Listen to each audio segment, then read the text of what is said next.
On today's episode, we're going to be talking about redeployment. Yes, this conversation is geared to the staffing industry. But if you're a direct hire office, I don't want you to tune out this conversation completely. Many of the offices that I've worked with over the past have really focused on direct hire, but also have the ability to do contract staffing for many of our clients or their clients. It's a different line item for your client's budget. It's a try before you buy concept and another way for your organization to look to pull in revenue. So with that being said, use this conversation to think differently about the talent that you're placing today and how it can equate to additional dollars for your teams as we encounter this market cycle and any future ones. So happy Valentine's Day to you all. I have brought my wonderful colleague, Sarah Gossin, here with me today, and we're going to be talking about redeployment together. Sarah, thank you so much for joining us and taking time out of your busy day. It's so nice to have a familiar face and someone that shares the same passions around redeployment as I do. So thank you for making the time, and I love the festive look. Oh my gosh, of course. I'm so happy to be here. It's my first podcast, so. First of many, I can probably just say that. In today's conversation, we're going to focus on the current market cycle and building a successful redeployment strategy and how that will give your organization a valuable edge.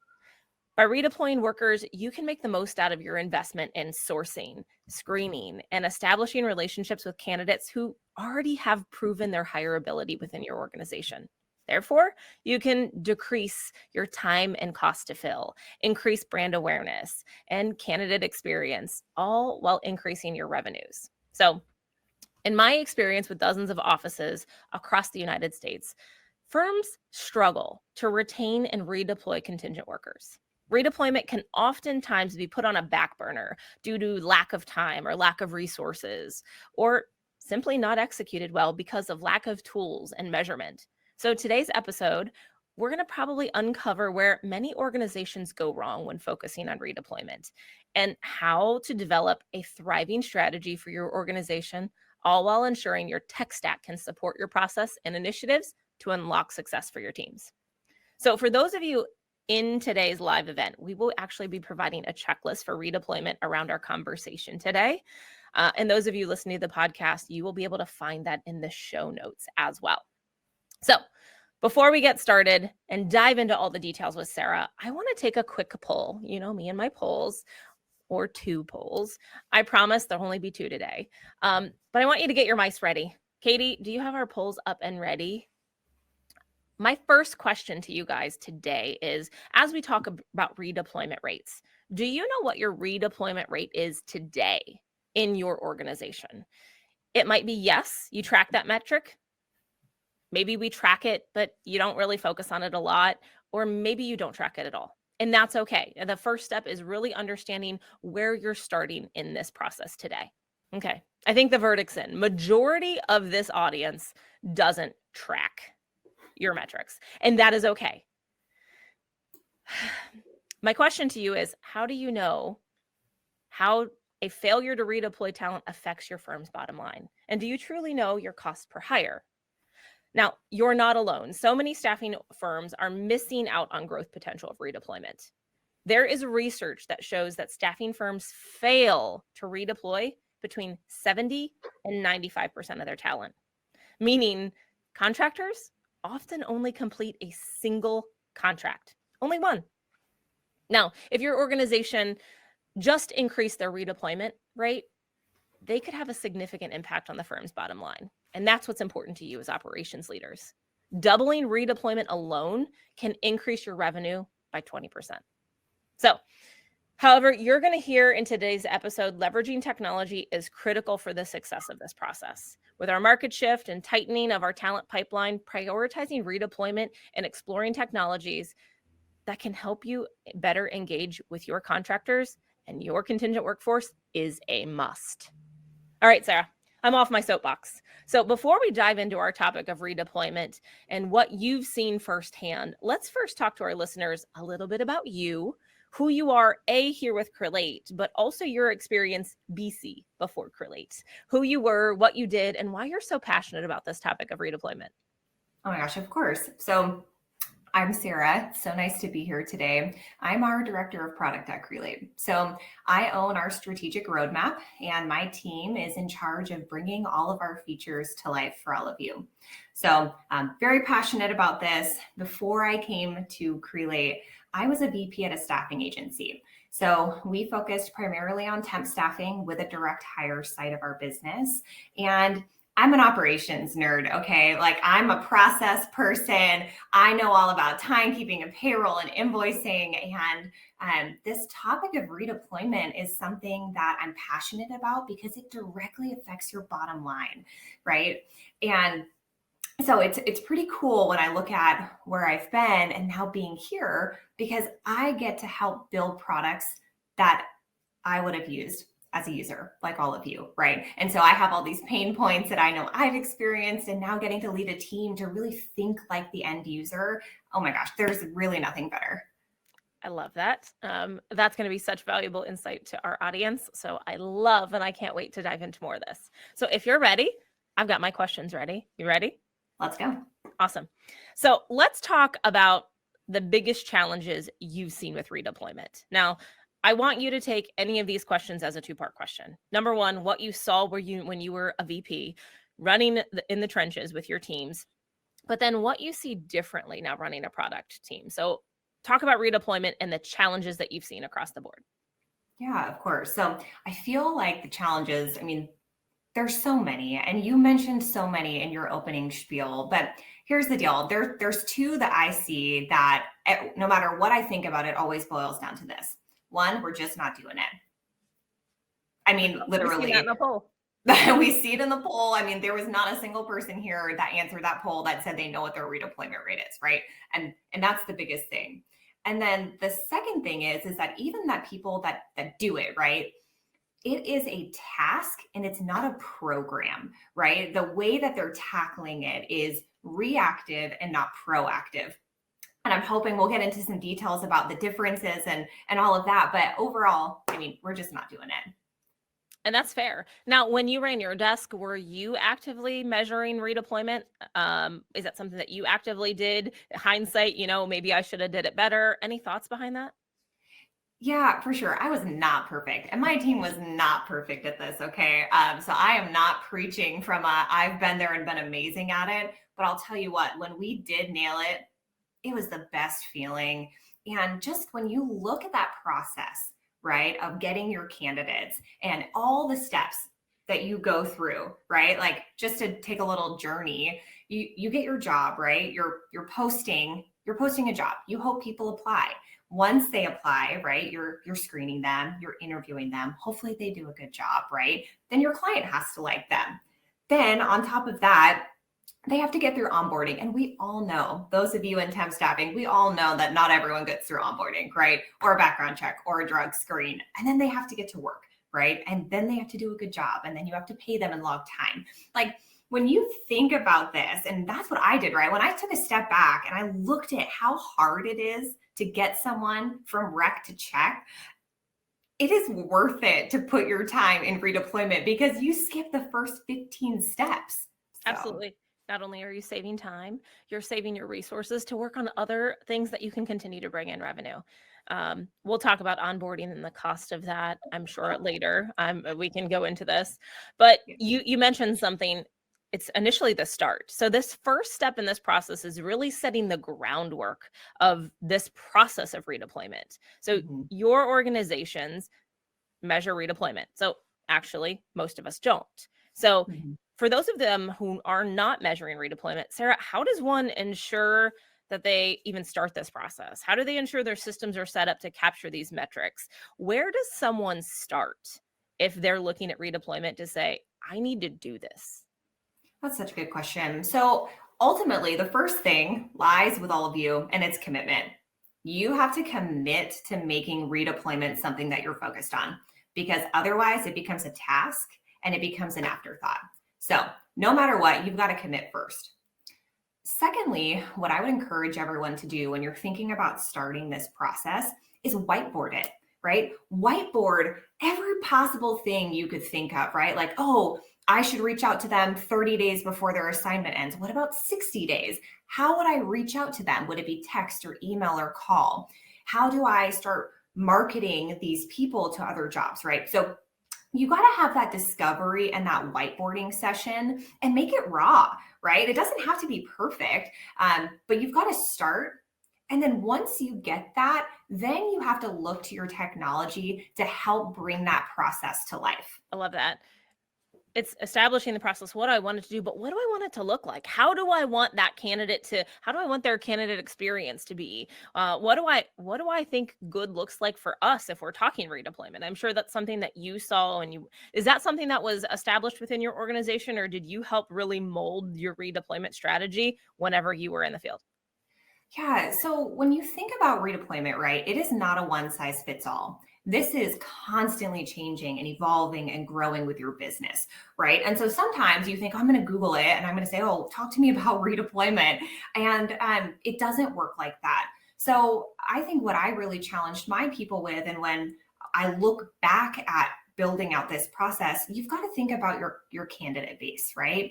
Are they more accepting to text messages? Do they even read their email? Do they have a computer, right? And when you think about building these processes, yeah, absolutely. I'm asking tons of questions to my recruiters. How do you reach out? How often? How communicative are your hiring managers and these orders? So yeah, I mean, it's always evolving. And that's just the candidate side. That's not even what we want to accomplish as leaders, as operations leaders within our organization, right? When we talk about metrics and measurement of redeployment, sometimes it gets confusing for our teams. We talk about reducing the cost of the candidate acquisition.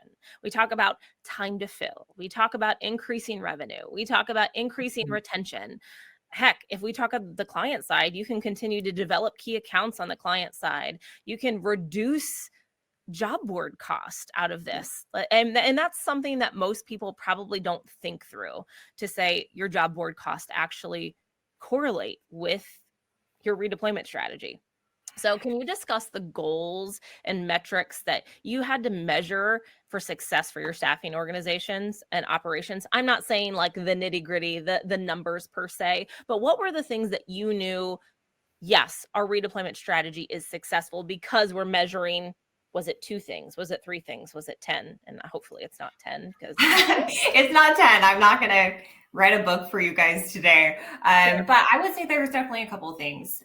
First of all, you should know your cost to hire, right? And that's really important. Like, you should know how much job boards are, right? Like, when I look at my last role, I had an entire person who was a candidate services employee, right? Their entire job was screening and intake. And that contributes directly to your cost to hire, because that person has a full-time job that wouldn't exist if we did better at redeployment, right? And then on top of that, it comes down to gross margin. I knew we were being successful when our time to fill was faster, right? My employees had less time in between assignments, and our gross margin was higher, right? Because you don't have all these other expenses, because you're able to bypass all those steps. I love that. And you talk about cost. Throw this number out. Does anybody, I'm curious, in the chat, and this is unplanned, Katie, so I'm going to do this. Anybody understand or throw out a number of what they think the cost of onboarding talent is? What is the general cost that you think it costs to onboard talent into an organization? Okay. Daryl says 5 to 15K. I love that. 30K. I love these numbers. Sarah, do you by chance, and I'm putting you on the spot here, do you know what yours was for onboarding talent? I know we talk anywhere from, it depends if training's involved. It depends what's going on. Someone else said 3/4 of an employee's salary. Did you know what the cost was for that concept of onboarding new talent, going back to the drawing board every single time? Did you have any idea what your cost was? I know it was a lot. It's been a minute, so I don't want to speak incorrectly, but okay. I'm not shocked by any of these numbers in the chat. No, and honestly, I think a minimum number that I see across the board, at minimum, is $4,000 to $5,000 just to onboard. That doesn't include training. That doesn't include extras. So you guys are on it. You are understanding that it takes time and money to do this process. So Sarah, you talked a little bit about the role of that person, right? So that's going to lead me to my next question. Let's talk workflows, right? As we talk workflows, sometimes leaders think workflows can really be about a recruiting workflow or a sales workflow, like getting them into the process or getting them out. Can we dive into best practices for redeployment workflow? Like, I mean, it's like a workflow off the workflow, right? But it's really something obviously that's overlooked. So when we think about best practices with workflows, you have to understand what you need to have or use in order to help achieve your goals. But let's face it, if you're waiting till a candidate rolls off a project, so you talked about proactive versus reactive. If you're waiting till they roll off of a project, it's too late. It is absolutely too late. This has to be a proactive approach.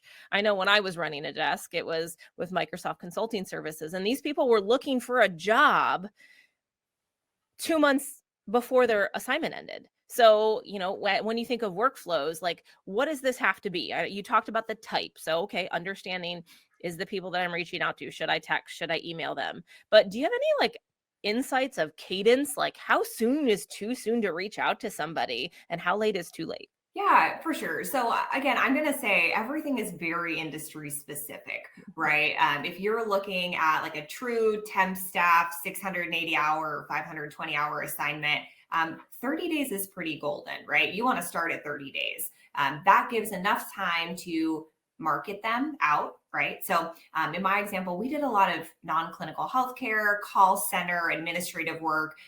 We had a lot of those jobs that were constantly coming up, right? So 30 days gave enough time to start talking. How's their performance, right?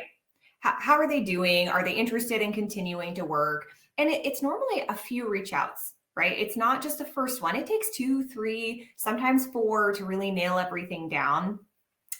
I tried 60 days, and I'll tell you what, people lose interest really fast. And in that temp world, it's 50 cents more here. Oh, but I got a better opportunity tomorrow. So I'd say 30 days is my sweet spot. But then it's not just the candidate side, Court, right? It is your client side. Like, you've got to start NPCing these candidates and building, or we used to call it star marketing. Like, we market our candidates to new customers for new work. So that's how I'd start. I love that. And you brought up a really good point, and I have this later in my brain, so I'll bring it to the surface now. As we think of redeployment, we oftentimes only think about the candidates. Like, let's get them on, let's roll them from one project to another. Let's make sure it's a smooth transition. But you also have to develop and make sure, have that conversation with the client first. Like, hey, are you looking to extend this person? I don't know about you, Sarah, but I can tell you one of my longest people that I've seen, even in the course of between running my desk and coaching, I've seen someone on a contract that was renewed every 6 months for 8 years straight. Oh my gosh. 8 years. And people are like, why wouldn't they just hire them? Well, it's at a different line item of a budget for these people. So literally that person in IT was able to just stay there. Like, they belong there. It was their everyday life, but they were there for 8 years as a contractor. But if I didn't reach out, or that person that's running that client didn't reach out to that client first, and they just assumed they had to go place them somewhere else, you were back to finding a new job for that person, right? But that's the easiest. And oftentimes we forget that. Absolutely. So you've got your relationship with the current client, right? So Sarah's on assignment. We want to see if she can be extended. But I will tell you, one of the best sales tools, and something I wish I would have done better, is build a sales process around my good candidates that I already had, that I had references for, right? Here, take your pick. Here's 5 of my best call center people. They come off the assignment in 3 weeks. Let's make it happen. I know you're not looking for a partnership with a staffing agency, or maybe you are, and then get my foot in the door that way. I love that. Sales process is key. Katie, I don't know if I'm allowed to do this, but shameless plug. I'm doing a webinar for Staffing Hub next week on the 23rd that it's on our social profile. And Katie might be able to throw the link in there too if you want to dive into that. I love Sarah. I love where your brain is going. So, okay, we talked about the importance of workflows. We talked about the importance of being proactive. But as we talk about doing all of these things, establishing this process, How do you emphasize the importance of metrics with your team and communicate process? Because this is obviously a new thing for you if you haven't done redeployment. So it's like, how do I even go about of getting everybody on board? Because they have to be on board. If they're not on board, this is probably going to fail. Yeah, right. Metrics is so tough. And I think what I come back to the most when I think about metrics, it's rewarding the right behavior. And I'm the first person to admit when I first came into staffing, I had no experience. And I thought I came from a sales training background. And so everything that I did was very much productivity, right? I want to see lots and lots of productivity. And something that I learned really quickly in my role was, how do I incent the teams on certain metrics, and especially ones that help redeployment, right? You're looking at your time to fill, all of that, to help get them excited and feel like they were working towards a better purpose and not doing busy work. Absolutely. So did you find any key things that worked for you whenever rewarding that good behavior? Okay, this sounds so silly. Starbucks gift cards worked really well. And did you do that like on a weekly, like, hey, we talk about our redeployment numbers on a weekly, or is that one-on-ones, or how did you approach that? Yeah. So we had our stand-ups every morning, right? So I'm sure every person that comes in from a temp staffing background, you have your daily stand-ups, right? Everyone has this big whiteboard with all your jobs on it, or hopefully you have a system in ATS that has that workflow in it. That would be nice too. I didn't at the time, so I had a big whiteboard. And it's about getting excited about it, right? So from a leadership standpoint, you put all this work into building this program, you got to talk about it. And so we would celebrate every time that someone would get a candidate back on assignment. It is every touch point, okay? It is your morning meeting. It is the water cooler talk when we were still in the office. It is celebrating on a Teams channel. Oh, heck yeah, Kortney got a redeployment. This is amazing. We actually secured new business for it, right? And then we would give out little Starbucks gift cards, like, because it was fun and people really love coffee, surprise. So everyone will do something for a Starbucks gift card or an Amazon gift card. Still put me into that category. I love those little things. So I love it. That's good. Thank you for sharing your little secrets. of course. Obviously, with all the things you know now, I want you to think of this differently. All the things you know now from Sarah here at Crelate with product, and looking at Sarah, I don't want to say baby VP, like that's not it. You were in your other role, right? Yeah. What is one or two things that you wish you would have done differently when it comes to redeployment? Okay, what I wish I would have done differently. I would have two things.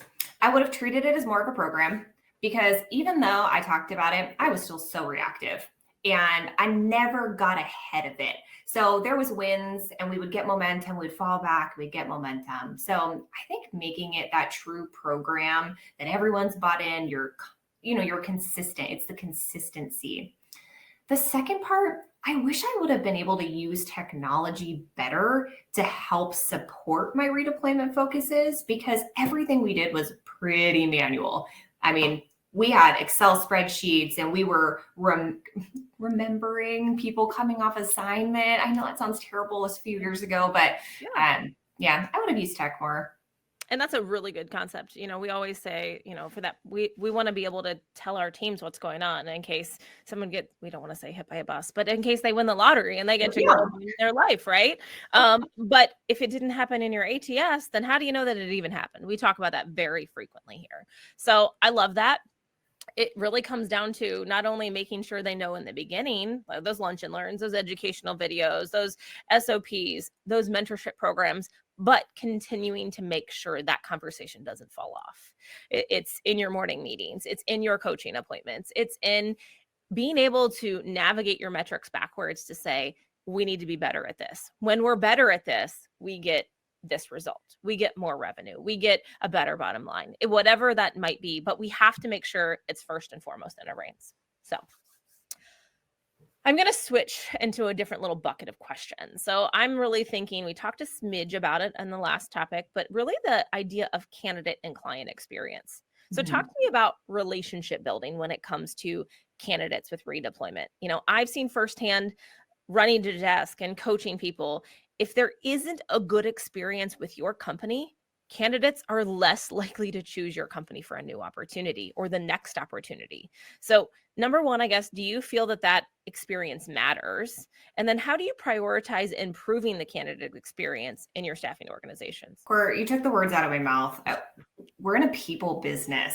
If you don't like people and if you don't have empathy and you don't care for people, you're in the wrong business. I'm sorry. The candidate experience is hands down the most important thing that we do, that we offer, right? Especially with a market the way that it is today, people have choices. And you better believe a good temp candidate has many choices. So, it is down to every interaction that you want that candidate to choose you.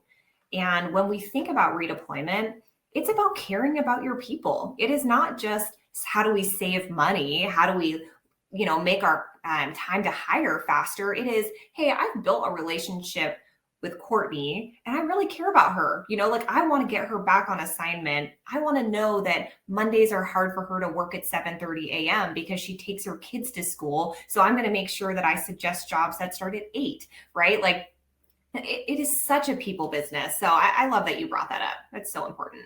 I love that that's important to you. Obviously, that's important to me. Even, AI, like nothing's a shiny tool that's going to fix everything for you. You have to have the human element always.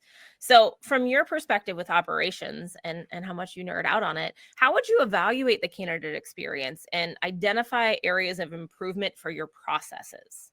Ooh. Like, how do you know that it's bad? How do you know that it's good? How do you as an operations leader to say, nope, this is where it needs to be better? Okay, I wish I had a magic answer for you on this one, right? But a lot of this is a bit subjective. So redeployment, obviously, right? If you don't have good relationships with your people, not only can you not redeploy them, but they're also probably not finishing out their assignments. They're not giving you feedback.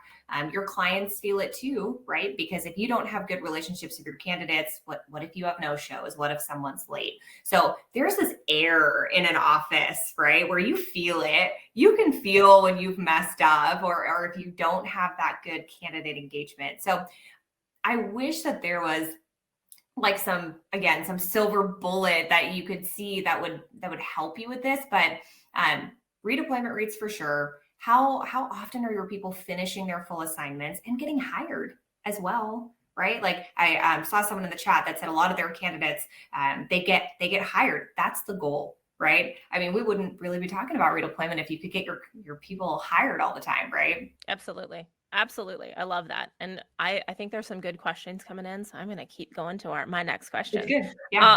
Obviously, we talked a smidge about clients. We talked about them being overlooked in this process. Do you find that the client experience matters? Why does it matter? And how do you check with your current clients to see if they want to extend a project or retain great employees? For sure. So I feel like there's a couple facets to the client side, right? And you've got a current person on assignment, and then you have that relationship. So in my past world, we had order managers. They were the ones that were in communication with clients. We had a role that their job was purely communication based, right? And for me, the things that were important that I challenged those people on were, are you getting feedback early and often? Right? No feedback's not good. You want to know good, bad, or ugly. How's it going? What can we do to improve? Right? So then not only are you caring about that customer or the candidate experience, you're also building trust with that customer. Right? So the feedback is important. The 30 days before the assignment is done, it is reaching out saying, hey, how's it going? Is there an opportunity for us to extend this? Or if not, can I backfill this person? If they're not doing well enough, can I put someone else in that role and make sure that you're having all your needs met? And if you don't ask that question, someone else will ask that question and you won't continue to retain that business. It's true. And, I worked in a very competitive environment, right? So we did a lot of hospital staffing. There was normally 4 or 5 different agencies. And you're right. If we didn't fill it, someone else would. Mm-hmm. And one thing that I love so much in hindsight, I don't know if I really consciously thought about this in the moment, but I did a talk on this topic at Staffing World recently. And when I was building my talk track for that, I was thinking, when you have these people on your bench, right? You're cultivating these relationships with your candidates that you want to put back out on assignment. you're able to not only fill faster for your clients, but you're filling them with good people, right? And the more you do that, the faster they're going to reach out to you first. Yep. In a competitive environment, when there are so many agencies competing for the same role, you want to be the first person those customers call. Yeah, absolutely. You want to be like everything to them. You want to be like their one-stop shop. So I love that. I love that. I'm going to go ahead and switch us, since we're getting down on time here. I want to switch to the other piece. You talked about technology, and obviously being where we are, that's obviously something that we're passionate about.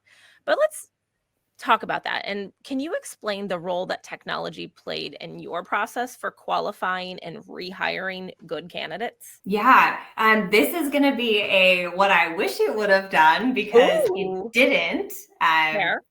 Technology played a very little role in my ability to be able to work on redeployment. But it's also something that if I would have known what I knew now, right, would have tackled it differently. So a couple things.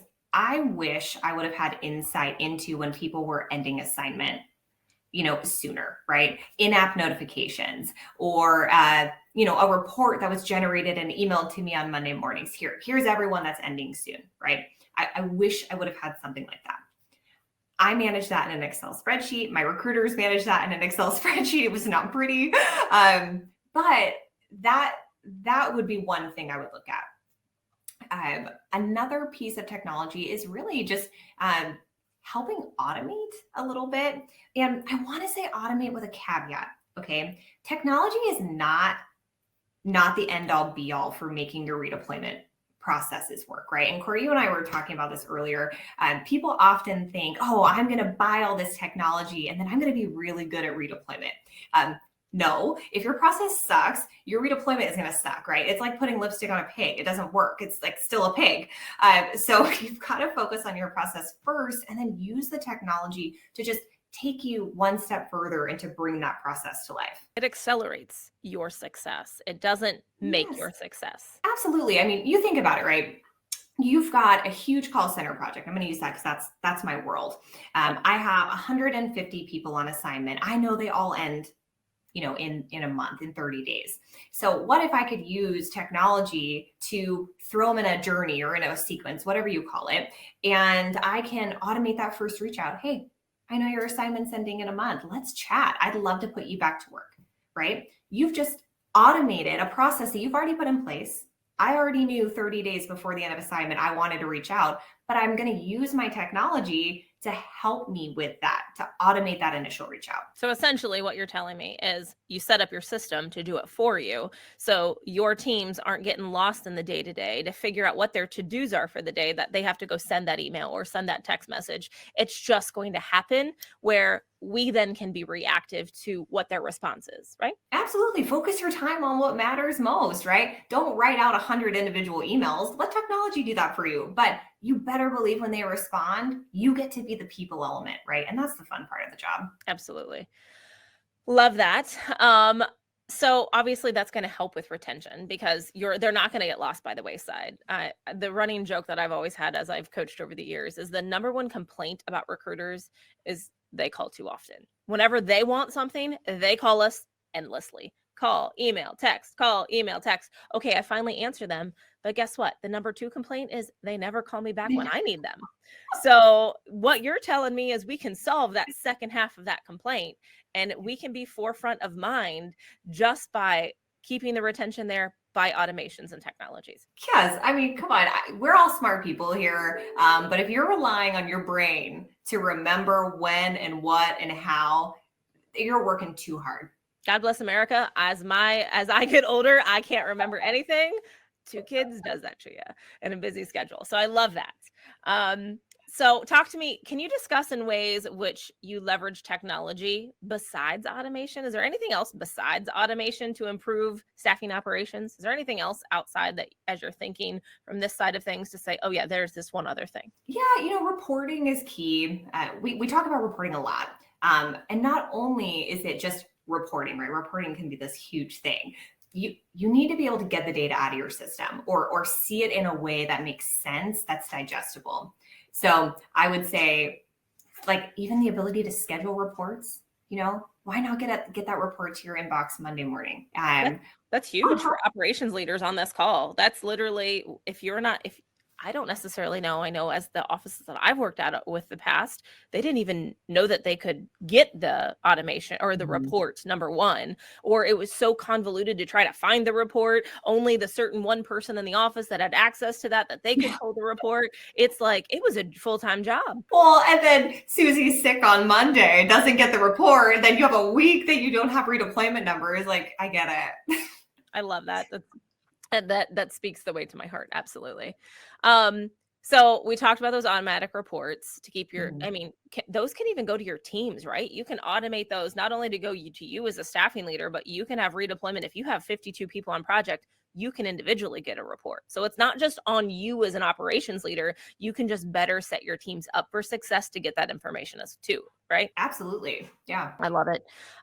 Is there anything else that you think, as we talk about redeployment, and we've talked for 38 minutes, so I'm going to give you one last hurrah. Is there anything else that you could think is absolutely key to redeployment as these operations leaders are here, something they need to think about as they're diving into this journey that we didn't talk about? Honestly, Court, this is not rocket science, right? This is giving a crap about your people. This is building a unique process to yourself. And honestly, not being scared to fail and fail fast. If you've never done it, which most of you here have not focused on this, you're not going to nail it off the bat, right? This is something that's constantly evolving, growing, nurturing it. And things will change. So I would say just commit. If I can give you any advice, you've got to commit and don't rely on technology to be your silver bullet. You've really got to build out that process. Work as an operations person, work within your team, right? Get to know what that process looks like. And then go challenge your ATS or the system that you're using to help bring your process to life, because they should be able to do that to help support your process. Absolutely. And oftentimes when we look at this process and to know what good looks like, I'm throwing this out here. You can tell me if it's good, bad, or ugly, but reevaluate that process on a quarterly basis to know, like, hey, this quarter we were here. We want it to be here. Or maybe I think reevaluating it too frequently might get you spun up. But the idea of, if you look at this quarterly and be able to assess where you're going and if you're going in the right general direction, would probably be a good baseline as you're starting this process, correct? Yeah, I agree. Quarterly is perfect. Love it. Katie, I think we're to the point we're ready to call you back in case there was any questions. And do we have anybody that wants to come talk to us? Cool. So I do have a couple questions. I have one from our lovely friend Daryl, but Daryl would prefer me to ask the question today. So Sarah, you kind of touched on this briefly, because Daryl said that most of their candidates end up becoming full-time employees with their clients, which is, yes, of course, the goal. How would they incorporate a redeployment strategy? And if most of them end up being hired anyways, that's something that they should keep in mind in the back of their head just in case, or what are your guys' thoughts? Sarah, I'll let you start this one. Yeah. Okay. I have two separate trains of thought. The first one is, are you keeping in contact with these candidates, right? Because you've got a relationship with them. So maybe in the future, if they're no longer there, you obviously want to know that they're in your court or you're in their court to help, right? Secondly, I would probably switch the thinking to more of a sales first process. And instead of focusing on getting all the candidates back out, right, you're marketing them to potential clients that you want to gain their business of. So I would probably start client heavy on your redeployment strategy. What do you think, Kortney? I love that. And the only thing, my brain was going differently. I agree with and 100% of what you said. But if you're then also placing these people, contract, they end up placing, don't forget the referrals. That's something, I know this isn't even a topic that we're supposed to be talking about, but it's just where my brain goes. You are having people that are placed that you're getting good traction with. Who else do they know? You are a good source of information. Who else do you know? And references can lead to new opportunities. Make sure you're calling those references throughout that process. And don't forget to go say, hey, by the way, you were a reference for Susie Q. She got this job. I just wanted to stop to say thank you because she got this. And I wouldn't be doing my job if I didn't ask, do you have anything that I can help you with too? So my brain wasn't even on redeployment. You covered all the redeployment. I was like, what else can I get out of this call selfishly? So my brain went to referrals and references from that. So I love what you said, and I think that's great. But also congratulations, Daryl. That's incredible. Like, I think Absolutely. everyone on this call probably strives to have a business model like that. Absolutely. Thanks, Daryl. All right, and then I'm going to pull Eric on stage, and Eric is a VP at a contract recruiting firm. I actually run a mostly perm shop. We do IT and MarTech. So our contractors are probably, when we're running good, we maybe have 35 contractors deployed in the market. And we're slow right now. We have like 15 or 16. When you're redeploying, is your strategy with like current clients, so like current book of business, or with prospective clients? And then I've got a couple. Sarah, do you want to start and then I'll chime in? Absolutely. I would say it's both. I think it depends on your strategy and where you're trying to expand. So for an example, for me, we did hospital staffing, non-clinical. And so when I would redeploy, I would try and target new departments to get into. Oh, I need finance, or I need to get into HR. And I would use it kind of like a carrot to dangle. Hey, I know you have an opening. Susie, my hiring manager, told me, here's a candidate, just look at it. I would say it all depends on timing too. Do you have the time to be able to play with this, to say, I'm actually going to market you, I'm going to use you as that so-called MPC to go drive new business? Do we have the time for that? A lot of times the answer is yes. Eric, I was in your world too with IT staffing, for specifically Microsoft, but it was really the idea 9 times out of 10, as long as we were having that proactive approach to things, we were able to say, hey, over here, this regional person that was leading Microsoft, we could say, hey, I want to give you first right of refusal. Is this someone that you'd be interested in? They are cutting edge. They have this many years of experience. They're your top 20%. So do you want to even see them? I want to give you first right of refusal before I spin them off to anybody else. But then I would do that in conjunction to the people that were actually my clients as well. So that might have been a mass email, but I would do those in conjunction depending on timing. Okay. Yeah. Because we're heavily automated on the business development front. I mean, we're essentially 911, as everybody is, right? 911 for hiring. And so we're not really specific with our BD reach out.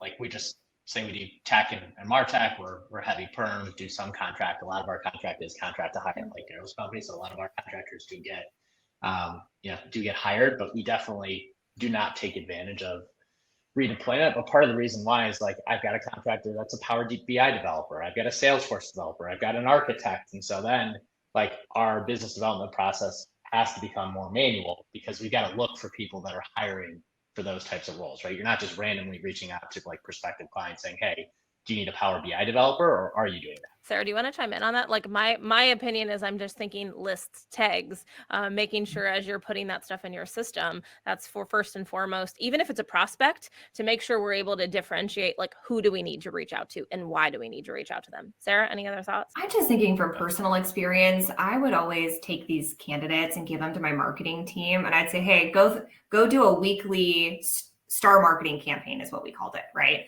And they would actually, they wouldn't put pictures or like anything PII in there, but they would say, here's what we've got. They are ready for assignment now. Like, let us know. And we actually had really good traction from that. I like that idea. Any other questions? Thank you. Great questions, Eric. Love it. Thank you for coming on. Cool. Thanks, Eric. Black shirt and all. No big deal. Black shirt and all. No big deal at all. Katie, do we have anything else? All right. I had another. We did. I have a question from Tom. He says that in his firm that they've tried to establish a redeployment strategy, but the recruiters can't easily find who these people are. They can't, they remember first names, but not necessarily where they've been or deployed to. I guess this question is more targeted to Sarah, since Sarah is director of product for Crelate. But what kinds of tools do you recommend to see who's coming off assignment soon and how you can kind of automate some of that process? Yeah, absolutely. That's a great question. So I can speak to Crelate on this one. Just a couple little tidbits of like what you can use and then maybe what you should look at in your own ATS if you're not with Crelate. Getting data out of your own system is really hard. I know I've experienced it. I've worked with 3 other ATSs before I came here, and like data is the hardest thing. So Tom, thank you for asking that. I would say in-app nudges are really phenomenal. If you have a system that can help you, that you can set up some sort of rule, hey, let me know 30 days before end of assignment. I mean, that's ideal, right? You also, the scheduled reports that we talked about earlier, being able to say, hey, show me a list of everyone who's off assignment in this threshold of days, or even anyone that's ended recently. Sometimes we miss them, right? Sometimes they think, hey, I don't need to work with you again, but maybe it's great to follow up with them 5 days or a week after their assignment ended. So being able to schedule that. Something I love particularly, and I think that we do a pretty good job at, is a sequencing tool, or some of you might know it as a journey. So basically what you're doing is you're building out an automation workflow, and it says first step is an email, and here's the template, right? And it mail merges fields in, so it sounds really personal. So just like Eric said, a lot of their reach outs are automated, same. And then the second one is maybe a text. The third one is maybe another email, and it's building that process inside to help automate, really. And so our sequencing tool does that. I know that if I would have had that back in the day, I think redeployment would have been a lot easier because it's templated. Everyone, it's standard. And it takes the work out of it, honestly, Tom. So those are the things that I would say. Anytime you can automate or templatize emails or texts, it just takes the guesswork out of it, makes it easier. So that's some technology pieces I think I would use. Great answer. No Excel spreadsheets and no remembering. Up my alley. Please no more Excel spreadsheets. No, I can write Power Queries, but I would prefer not to. So I love that answer, Sarah. Thank you. And then Kortney, it wouldn't be a podcast episode without somebody in the audience asking us if we have any kind of ebook or checklist for today. Yes, absolutely, we do. Katie is going to throw it in here. We actually kind of put this together. It kind of goes along with our talk too. It's really the idea of what you need to do first whenever you think of implementing, what you need to do second whenever you think about getting your teams on board, what you can do for implementation, and third, how you bring technology alongside of this whole process to make sure that we're doing those automations, that we're getting those reports, we're having the holistic view of our business to make sure we can make sure there's a bunch of make sures. Make sure that we can do this as a fine oiled machine, right? So download this. This is good for you as a baseline for those of you who are starting your redeployment journey. And I encourage you, again, take the leap. Katie, any more questions, or do you want me to wrap up? No, I think that's all the questions that we have for today. So I'm going to hop off. Awesome. And let you guys wrap up. Love it. Thanks, Katie. I appreciate you, and I appreciate you working to get this ebook. Thank you, thank you, thank you. In closing, remember, as staffing and recruiting operations leaders, you could be realizing how much of a missing link redeployment is within your organizations. Remember, the good news is it doesn't have to be. Use your platform as a point solution to build an overall tech stack around and amplify your redeployment results and ultimately increase your bottom line. Remember, the first step is to measure your redeployment rate. Anything that can be measured can be improved. And just by doubling what your current redeployment rate is, you can increase your revenue by 20%. Step 2, set a redeployment goal. After determining your redeployment rate, the subsequent action is to establish and define an objective for that rate and aim to attain within what you want to do for the year. So I suggest creating that gradual quarterly objectives to monitor and advance towards through your 12-month target. By doing so, you can guarantee that you are heading in the right direction and achieving steady growth. And most importantly, utilize the technology that you have, help accelerate your success.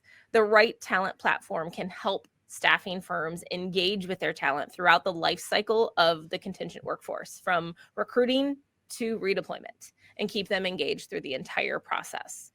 Thank you so much, Sarah, for joining us today. This was fantastic. I love to nerd out with like-minded people, so thank you for joining us. Of course. Thanks for having me. Sarah and I will actually be attending Staffing Industry Analyst Executive Forum in March. So if you're going to be there, shoot us a message. We'd love to meet up with you, or stop by our booth 129. My goal is to be talking with leaders like yourselves and really engaging in discussion of what's happening in the staffing world, for better or worse, and maybe even line up a few future podcast guests for our industry spotlights. So I'm Kortney Harmon with Crelate. Thank you for joining us for the Full Desk Experience.